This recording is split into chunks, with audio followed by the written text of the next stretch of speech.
ठीक है। हमने ना 11 चैप्टर स्टार्ट किया था, वत्सासुर तथा वकासुर वध, और इसी को आज हम कंटिन्यू करने वाले हैं। हम यहाँ से देखेंगे। एक बार जब कृष्ण तथा बलराम यमुना के तट पर खेल रहे थे, तो वत्सासुर नामक एक असुर बछड़े का रूप धारण करके दोनों भाइयों को मारने के उद्देश्य से आया। बछड़े का रूप धारण करने से यह असुर अन्य बछड़ों में मिल गया, किंतु कृष्ण ने उसे देख लिया था। अतः उन्होंने तुरंत ही बलराम को इस असुर के घुस आने की जानकारी दी। तो अब आप देख पा रहे हैं, यहाँ पर यमुना तट पर सभी खेल रहे थे, साथ ही भगवान कृष्ण, बलराम जी और उनके सारे मित्र खेल रहे थे। और हमने देखा था कि किस तरह से वे अलग अलग तरह के खेल खेलते थे। आ, बैल बैल नहीं, हमने देखा था कोई हाँ, सांड या गाय की बोली बोलते थे, इस तरह से सांड गाय जैसे सीन लड़ाते हैं उस तरह से खेलते थे, या पक्षियों की आवाज निकालते थे। तो यहाँ पर भी एक वो गेम खेल रहे थे, जिसमें इस बार उन्होंने इस तरह से डिसाइड किया था कि वे इसी तरह का कुछ खेलेंगे, और कोई जो भी हारेगा उसको अपने कंधे पर बिठाकर सवारी करानी पड़ेगी। तो यहाँ पर वे जब इस तरह का गेम खेल रहे थे, तो एक असुर भी बछड़े का रूप धारण करके दोनों भाइयों को मारने के उद्देश्य से वहां पर आया। बाकी सारे अन्य बछड़ों में वह मिल गया था, लेकिन क्योंकि वह असुर था इस वजह से वह बाकी बछड़ों से अलग दिख रहा था। लेकिन भगवान तो भगवान है, वे तो सब जानते हैं। तो उन्होंने ये बात बलराम जी को बताई थी। अतः दोनों भाइयों ने उसका चुपके से पीछा किया। कृष्ण ने वत्सासुर की पिछली टांगे तथा पूंछ पकड़ ली और बलपूर्वक घुमाकर एक वृक्ष पर फेंक दिया। इससे असुर के प्राण निकल गए और वह पेड़ की चोटी से भूमि पर आ गिरा। अब यहाँ पर ये शॉर्ट में बताई जा रही है स्टोरी, पर इसमें इसी तरह से था कि आ, वो जो बछड़ा था उसने भगवान कृष्ण को बिठा लिया था, और वो बहुत तेजी से भागने लगा था। और इस तरह से तेजी से भागा, वो बलराम जी को लेकर भागा था या भगवान कृष्ण को लेकर भागा था, मुझे एग्जैक्टली याद नहीं आ रहा। पर दूसरी डायरेक्शन में वो भाग गया, और फिर उसने सोचा कि मैं अलग से ले जाऊंगा और फिर उसको मैं मार दूंगा। लेकिन भगवान ने क्या किया, उसकी, भगवान को लेके गया था यहाँ से मालूम चल रहा है, उसकी पिछले टांगे और पूंछ पकड़ के उसको बहुत जोर से घुमाया और वृक्ष पर फेंक दिया। उससे उसने उसके प्राण उसने त्याग दिए थे। ठीक है, वे पेड़ की चोटी से भूमि पर आ गिरा। जब वह असुर भूमि पर मृत पड़ा था, तो कृष्ण के सारे संगियों ने आकर बधाई दी। बहुत अच्छे, बहुत अच्छे। और देवतागण परम प्रसन्न होकर आकाश से पुष्प वृष्टि करने लगे।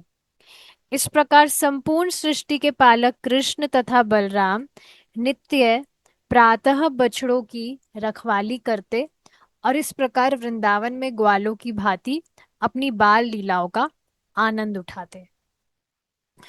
एक दिन ग्वाले यमुना नदी के तट पर अपने बछड़ों को जल पिलाने ले गए। सामान्य रूप से जब बछड़े जल पीते रहते, तो सारे बालक भी जल पीते। जब वे सब जल पीकर नदी के किनारे बैठे हुए थे, तो उन्होंने एक विशाल पशु देखा जो बतख जैसा लगता था। अब आप समझ रहे हैं ये कौन सा असुर है? कोई गैस करना चाहेगा?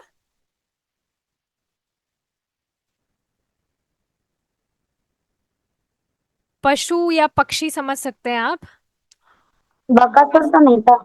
यस, बकासुर की बात हो रही है, जो बतख जैसा लगता था, डेफिनेटली बकासुर। तो किंतु था पर्वत के समान विशाल काय। अब आप सोचिए, पर्वत, माउंटेन जितना बड़ा कोई प्राणी। इससे रिलेटेड देखिए, अभी प्रभु जी ने कल या परसों की क्लास में बता रहे थे, परसों क्लास में बता रहे थे कि हम छोटी सी चींटी देखते हैं या हम छोटी सी मकड़ी देखते हैं तो इतना हमें कुछ भय नहीं लगता। पर सोचिए अगर वो हमारे ही साइज का होता तो कितना डरावना लगता ना। हमारी साइज की कोई इतनी बड़ी चींटी होती, उसके कितने सारे पैर होते, कितनी डरावनी लगती वो। या इतनी बड़ी छिपकली। छिपकली, छोटी सी छिपकली से ही मुझे तो डर लग जाता है, बड़ी छिपकली का तो कहना ही क्या। या ये बता रहे थे प्रभु जी कि हम छोटी सी मकड़ी या छिपकली देखकर डर जाते हैं, हमारी ही साइज के इस तरह के होते ये जो भी इंसेक्ट्स वगैरह है, तो कितना डरावना होता। अभी आप देखिए, बतख हम देखते हैं ये नॉर्मल साइज का जो होता है, पर एक पर्वत के साइज का बतख, तो इतना बड़ा, जैसे वो ठीक है अच्छा भी लग रहा हो, बतख दिखने में ठीक ठाक ही लगता है, लेकिन अब इतना बड़ा है, बस उसका साइज बड़ा हो जाने के कारण वो कितना डरावना सा लगेगा। तो हाँ, वो बिल्कुल पर्वत के समान विशालकाय था। उसकी चोटी वृक्ष के समान कठोर थी। जब उन्होंने इस असामान्य पशु को देखा तो वे सब भयभीत हुए। बिल्कुल स्वाभाविक है। इस पशु का नाम बकासुर था, और यह कंस का मित्र था, तो ये कंस ही सारे अपने मित्रों को भेज रहा था। वह सहसा वहां प्रकट हुआ, और उसने छट अपनी नुकीली तीक्ष्ण चोंच से कृष्ण पर आक्रमण कर दिया। विजुअलाइज कर पा रहे हैं आप?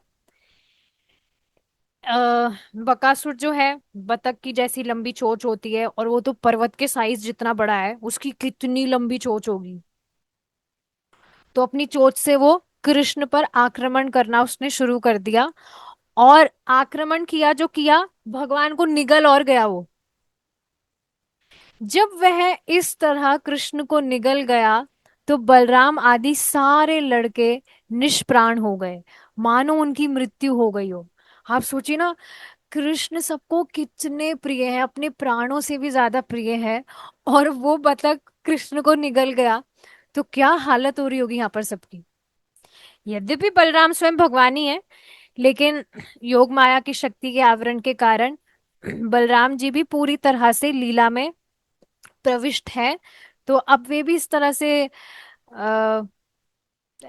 फील कर रहे हैं, जैसे हम देख रहे हैं, मानो उनकी मृत्यु हो गई है, उस तरह से निष्प्राण हो गए थे जब उन्होंने देखा कि वो जो बकासुर है वो कृष्ण को निगल गया। अब आगे क्या होगा किसी को नहीं मालूम है, सब यही समझ रहे हैं कि वो जो बकासुर है वो कृष्ण को खा गया।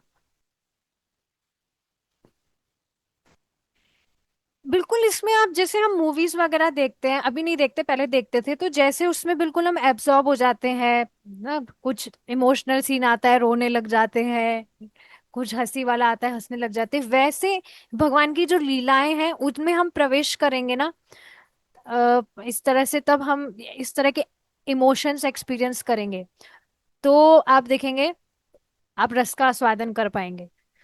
तो आप यहाँ पर देख ही रहे हैं कि उनको लग रहा है कि वो बतख कृष्ण को खा गया। किंतु जब बकासुर कृष्ण को निगल रहा था, तभी उसके गले में तीव्र जलन होने लगी। यह कृष्ण के चमकदार तेज के कारण थी। हम भगवत गीता से जानते ही हैं कि भगवान के धाम में ना तो सूर्य की आवश्यकता है, ना बिजली की आवश्यकता है, स्वयं भगवान के दिव्य वपु से ही पूरा जो आध्यात्मिक जगत है वह प्रकाशमान रहता है। तो अब सूर्य, तेज का मतलब डेफिनेटली उसका जो प्रकाश है वो तो है ही, और सूर्य का जो तेज होता है, जो ऊष्म होता है, तो यहाँ पर भगवान ने अपना जो ऊष्म है वो प्रकाशित किया, और इस तरह से वो जो बकासुर था, भगवान को निकलने के बाद गले में उसको बहुत तीव्र जलन हो रही थी। कृष्ण के चमत्कार तेज के कारण ऐसा हुआ था। और इस पर एक बात मुझे याद आ रही है, एक भक्त ने लिखा था, स्टेटस में डाला था कि our real home is one where we don't have to pay electricity bill. तो वो भगवान का धाम है जहाँ पर हमें बिजली का बिल नहीं देना पड़ेगा। तो क्योंकि वहां पे बिजली की जरूरत ही नहीं है, सब कुछ मतलब यहाँ की तरह वहां पर इस सब चीजों की जरूरत नहीं होती, आप सब समझ रहे हैं। अच्छा, उस असुर ने तुरंत कृष्ण को ऊपर उछाला और अपनी चोंच में भींच कर मारना चाहा। तो गले में पहले वो निगल रहा था, लेकिन अब उसने बाहर निकालकर ऊपर उछाला भगवान को, और अपनी चोंच से वो मारने का प्रयास कर रहा था भगवान को, भींच कर। भींच कर आप समझते हैं, जैसे चीमटी जान रहे हैं आप, जो बतख है उसकी चोंच एक चीमटी की तरह ही होती है। तो अब कोई कीड़ा है, आप बकासुर के आगे अभी एक्सटर्नली भगवान का साइज देखा जाए तो बिल्कुल छोटा सा ही है। तो एक चीमटी में आप जैसे कीड़े को लेकर उस चीमटी को मारना चाहेंगे, तो वो भिंच कर मर जाएगा कि नहीं। तो उसी तरह से बकासुर ने भगवान को अपनी चोंच में भींच कर मारना चाहा। बकासुर यह नहीं जानता था कि यद्यपि कृष्ण नंद महाराज के पुत्र का अभिनय कर रहे हैं, अभिनय मतलब नाटक कर रहे हैं, कि मैं तो एक छोटा सा बच्चा हूँ और बिल्कुल साधारण मनुष्य सा हूँ, तो भी वे सृष्टि के रचयिता ब्रह्मा जी के आदि पिता है। कितनी सुंदर बात है ना ये। तो बकासुर बेचारा नहीं जान रहा था ये सब, इस वजह से आप देख रहे हैं ना, ये असुर लोग भगवान की क्षमता का इनको कुछ भी अनुमान नहीं है, तभी भगवान को मारने का प्रयास करते हैं। भगवान कभी मर ही नहीं सकते, लेकिन ये सब पागल है, क्या कर सकते हैं। ठीक है। माता यशोदा के पुत्र ने, जो देवताओं के लिए आनंद कंद है, जो देवताओं के लिए आनंद कंद है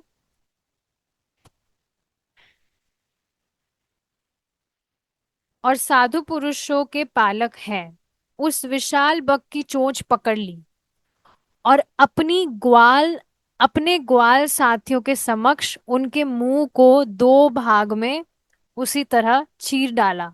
बिल्कुल आप चीमटी का एग्जांपल समझिए, चीमटी को, अब चीमटी को आप चीर तो नहीं सकते हम, बट स्टिल उसको आप ऐसे ऊपर खोलकर ऐसे मोड़ तो सकते हैं ना पूरा। या प्लास्टिक की चीमटी हो तब तो वो टूट ही जाएगी डेफिनेटली।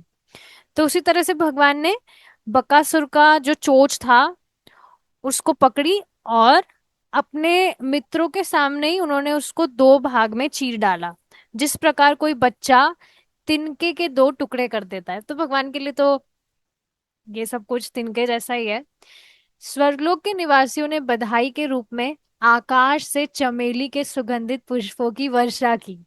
आप ये चीज तो देख ही रहे हैं कि हमने देखा था भगवान जब प्रकट होने वाले थे, तो जो देवता आदि है, वे भी अलग अलग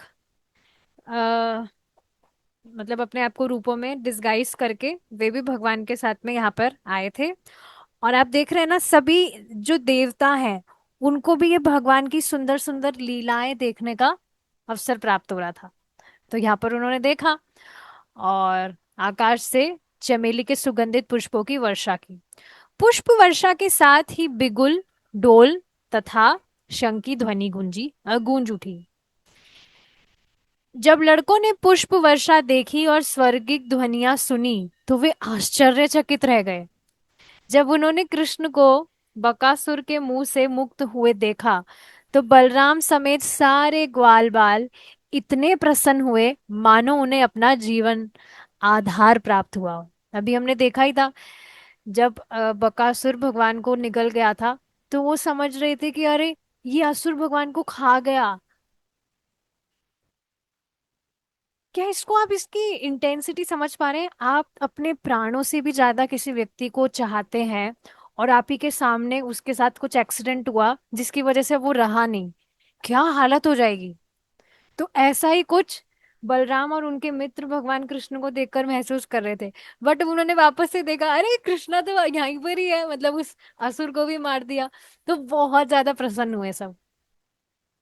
जैसे ही उन्होंने, जैसे ऐसा आपके साथ हुआ होगा कभी, कुछ आपने सैड न्यूज सुनी होगी तो आप बहुत अपसेट हो गए, लेकिन बाद में आपको पता लगा अरे ऐसा कुछ सैड तो हुआ ही नहीं, ये तो सिर्फ अफवाह थी या कुछ ऐसा था, भ्रम था। तो फिर आप तुरंत बहुत खुश हो जाते हैं। तो ऐसा ही कुछ यहाँ पर आप देख पा रहे हैं, सब बहुत प्रसन्न हुए। जैसे ही उन्होंने कृष्ण को अपनी ओर आते देखा, तो एक एक करके सबने नंद के पुत्र को गले लगा लिया। इसके बाद उन्होंने सारे बछड़े एकत्र किए और वे वापस घर जाने लगे। तो आप देख रहे होंगे कितने खुश हो रहे हैं सब, और भगवान को इस तरह से गले लगा रहे थे। इसको प्लीज आप विजुअलाइज करिए, आपको बहुत अच्छा लगेगा। कि अभी वे समझ रहे थे कि कृष्ण बस अब चले गए हैं, चले गए मतलब वो असुर खा गया है हमारे मित्र को। पर अब वे कृष्ण को सामने देख पा रहे थे, बहुत प्रसन्न हुए और भगवान को इस तरह से गले लगा रहे थे। जब वे घर आ गए तो वे नंद के पुत्र के आश्चर्यजनक कार्यकलापों का वर्णन करने लगे। जब समस्त गोपियों तथा ग्वालों ने लड़कों से यह कहानी सुनी तो वे परम प्रसन्न हुए, क्योंकि वे कृष्ण को अपने अंतःकरण से चाहते थे और उनकी महिमा तथा उनके विजय कार्यों को सुन सुन करके उनके प्रति और अधिक वत्सल उठते। डेफिनेटली जब ये कथाएं वो सुन रहे हैं भगवान की, जो भी उन्होंने किया, तो वो यही समझ रहे कि हाँ देखो हमारे पुत्र पर स्वयं भगवान नारायण का आशीर्वाद है। इस वजह से असाधारण कार्य भी कितनी आसानी से हमारा बच्चा कर देता है। वो ये नहीं समझ रहे कि कृष्ण भगवान है। तो ये बहुत सुंदर बात है और बहुत प्रसन्न हो रहे थे सब, ये सोचकर कि बाल कन्हई मृत्यु के मुख से लौट आए हैं। वे उनके मुखमंडल को और भी अधिक प्रेम तथा वात्सल्य से देखने लगे। वे चिंताओं से पूर्ण थे, किंतु कृष्ण की ओर से अपने मुख हटा नहीं पा रहे थे। गोपियां तथा गोप परस्पर बातें करने लगे कि कितने आश्चर्य की बात है कि बाल कृष्ण पर कितनी कितनी बार कितने प्रकार के कितने असुरों ने आक्रमण किए, तो भी वे असुर ही मारे गए और कृष्ण अक्षत बने आए। वे लगातार बातें करते रहे कि कितने कितने भयानक असुरों ने कृष्ण को मारने के लिए न जाने कितनी बार आक्रमण किया, किंतु हरि की कृपा से उनका बाल भी बांका ना हो पाया। देख रहे हैं ना, आप यही समझ रहे हैं, भगवान हरि की कृपा है हमारे बच्चे पर, इस वजह से एकदम सुरक्षित है वो। इतने भयानक इंसिडेंट्स हो रहे हैं, इतने असुर आ रहे हैं, आक्रमण कर रहे हैं, लेकिन उसके बावजूद भी उनका बाल भी बांका नहीं हो रहा। उल्टे वे सब पतंग की भांति दीपक में जल मरे। पतंग एक पक्षी होता है जो आग की तरफ भागता है वो, और स्वयं को ही इस तरह से जला देता है। तो वही बात यहाँ पर बताई जा रही है। इस प्रकार उन्हें गर्ग मुनि के वचन स्मरण हो आए, जिन्होंने अपने अपार वैदिक ज्ञान तथा ज्योतिष के आधार पर भविष्यवाणी की थी कि इस बालक पर अनेक असुरों का आक्रमण होगा। अब वे साक्षात देख रहे थे कि उनका प्रत्येक शब्द सत्य सिद्ध हो रहा है। गर्ग मुनि ने इस तरह से भविष्यवाणी की थी। नंद महाराज समेत सारे वयोवृद्ध ग्वाले भगवान कृष्ण तथा बलराम के आश्चर्यजनक कार्यों की चर्चा चलाते और इन बातों में इतने तल्लीन हो जाते कि उन्हें इस संसार के तीनों ताप भूल जाते। और देखिए यही तो हमारी भी स्थिति हो सकती है। जितना हम भगवान की कथा में रमण करेंगे, जितना हम भगवान की कथा में एब्जॉर्ब रहेंगे, भगवान की जो सुंदर सुंदर पास टाइम्स है, उतना ही इस संसार की जो भी एंजाइटीज है उससे हम मुक्त रहेंगे। तो हमें बेसिकली यही करना चाहिए कि बस हम सारे दिन भर भगवान की कथाएं सुनते रहे, नाम जप करते रहे, ताकि इस संसार की जो भी टेंशन है, क्लेश है, उनसे हम मुक्त रहे। तो यहाँ ये एग्जाम्पल सेट किया जा रहा है। यह कृष्ण भावनामृत का प्रभाव है। आज से 5,000 वर्ष पूर्व नंद महाराज ने जो कुछ सुख उपभोग किया, उसे आज भी कृष्ण भावना भावित लोग भोग सकते हैं, यदि वे कृष्ण तथा उनके सहयोगियों की दिव्य लीलाओं की केवल चर्चा करते रहे। तो यही बात प्रभुपाद जी बता रहे हैं। इस प्रकार सागर पर सेतु बनाने वाले भगवान रामचंद्र के बंदरों तथा समुद्र को लांघकर लंका जाने वाले हनुमान जी की लीलाओं का अनुकरण करते हुए बलराम तथा कृष्ण अपनी बाल लीलाओं का आनंद उठाते रहे। तो इस तरह से आप देखेंगे भगवान राम जी के जो पास टाइम्स थे उसका भी अनुकरण करते थे भगवान, खेल खेल में। ऐसा होता ही है, यहाँ पर भी आप देखते हैं ड्रामा वगैरह होता है जिसमें भगवान की लीलाओं का वे ड्रामा करते हैं। तो यहाँ पर इसी तरह से वे अ, अनुकरण करके खेला करते थे। समझ रहे हैं ना, जैसे यहाँ पर भी हम देखते हैं स्कूल्स वगैरह में होते हैं, रामनवमी के दिन भगवान राम, कोई बच्चा है वो भगवान राम बन रहा है, कोई हनुमान जी बन रहा है, तो इस तरह से वे ड्रामा वगैरह करते हैं, प्रोग्राम वगैरह होता है। तो इसी तरह से यहाँ पर भी सब खेला करते थे। वे अपने मित्रों के बीच ऐसी लीलाओं का अनुकरण करते हुए अत्यंत प्रसन्नता पूर्वक अपना बाल्यकाल बिताने लगे। इस प्रकार लीला पुरुषोत्तम भगवान श्री कृष्ण के अंतर्गत वत्सासुर तथा बकासुर वध नामक 11वें अध्याय का भक्ति वेदांत तात्पर्य पूर्ण हुआ। तो हमारा 11 चैप्टर यहाँ पर कंप्लीट होता है। मुझे प्लीज क्षमा करिएगा, थोड़ा मैं डिस्ट्रैक्ट हो गई थी, 8 बजे क्लास करने वाले थे हम, फिर जल्दी जल्दी से मैं लिंक का अरेंज कर रही थी। ये लिंक जो है वो वर्षा भानवी माता जी ने दिया है, तो बहुत बड़ी हेल्प हुई। इस वजह से मैं थोड़ा डिस्ट्रैक्ट हो रही थी कि कहाँ से हमने पढ़ा कहाँ से नहीं पढ़ा। But still thank you so much for staying till and. अगर आपको किसी को भी कुछ भी कहना है, कुछ भी ऐड करना है, तो प्लीज बता सकते हैं, नहीं तो हम यहाँ पर रुकेंगे अब। हरे कृष्ण माता जी, बोलना है मुझे बहुत सारा कुछ।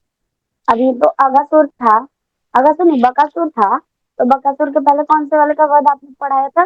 वो जो बोल रही थी कि इसको कंधे पे लेके ले चले, वो जरा वत्सासुर। बताइए। हाँ, गुड। माता जी, ये क्या इसमें ये बुक में क्या फुल स्टोरी नहीं है? बुक में तो स्टोरी नहीं है ना, ये बुक का ही तो पढ़ा हम। इसे ये बुक नहीं है? बुक में नहीं है ना, ये बुक ही तो पढ़ रहे हैं हम, आपके सामने खुली हुई तो है, इसमें जितना बताया उतना पढ़ा मैंने। माता जी, इसमें तो ये तो हम मैंने मेरे को तो यहाँ तक याद है, फिर कृष्णा बुक में अभी अभी जस्ट मेरे पास नहीं है कि,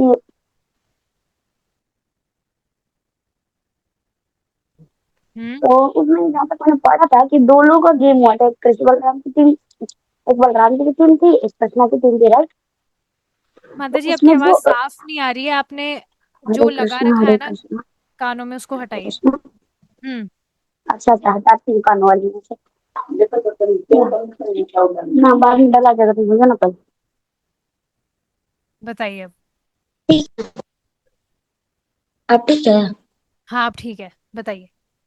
हरे कृष्णा। तो उसमें क्या था ना कि जो टीम हारेगा, वो टीम के मेंबर को, जो जीतेगा उस टीम के मेंबर को कंधे पे बिठा करके लेके चलेगा। ऐसा था माता जी ना, तो आपने ये पढ़ाया था? ये मैंने अभी बताया था ना, स्मृति से बताया था, यहाँ पर तो मेंशन नहीं है। मुझे जो जितना तो याद माता था जी वो उसमें मैंने ये बताया। था ना, हम्म। तो उसमें क्या था ना कि जो कृष्णा की टीम हारी थी आई थिंक, तो उनके टीम के मेंबर को बलराम जी ने अ, अपने कंधे पे बिठा के उसको चला था। तो वो सोच रहा था कि मतलब मारेगा, तो आराम से चल रहे थे, बलराम जी चल रहे थे, फिर उसने बहुत अपना वेट बढ़ा लिया। तो फिर वेट बढ़ा लिया तब उनको डाउट हुआ। काफी दूर चलने के बाद बलराम जी को समझ में आया, जो कि ठीक है, सब कुछ जानते हैं तो उनको पता है कि ये कुछ गड़बड़ है। जब उसने बहुत अपना वेट बढ़ा लिया, अपना शरीर विशाल कर लिया, तब उन्होंने देखा और उसको पटका और घुमा घुमा के मारा, एक पैर को से घुमा करके। राम जी ने मारा था तो मतलब? माता जी, बलराम जी जी, यस माता जी, मुझे याद है Balram ji, because Balram ji my favourite, इसलिए मुझे याद है। मुझे लगता है ये दो स्टोरी है, एक कोई व्यक्ति, एक असुर बछड़ा भी तो बना था ना। हाँ, बछड़ा भी बनना था, तो बछड़ा बन के वो वो बछड़े वाली स्टोरी है ये। जो असुर बछड़े के रूप, देखिए लिख रहा है ना, उसने बछड़े का रूप धारण करने से ये असुर अन्य बछड़ों में मिल गया। हाँ ये दूसरी है, आपने जो बताई वो दूसरी है। ये बछड़े को भगवान ने मारा था, कृष्ण ने, भगवान कृष्ण ने। हाँ, बछड़े को तो कृष्ण ने मारा था। हाँ। और वो जो तो आप वो, कंधे वाला बता रहे हैं ना, वो शायद आगे आएगी, वो मिक्स कर दी मैंने गलती से, वो आगे आएगी शायद। अच्छा, मेरे को लगा आप वही वाला बता रही है, तो उसमें बोला कि वो तो डेफिनेटली बलराम जी ने मारा था। हाँ वो आगे आएगी। ठीक है, चलिए। Sorry sorry sorry. नहीं कोई बात नहीं, चलिए अब हम यहाँ पे रुकते हैं ना। Thank you so much Hare for Krishna. Joining. Hare Krishna. Srila Prabhupada की जय।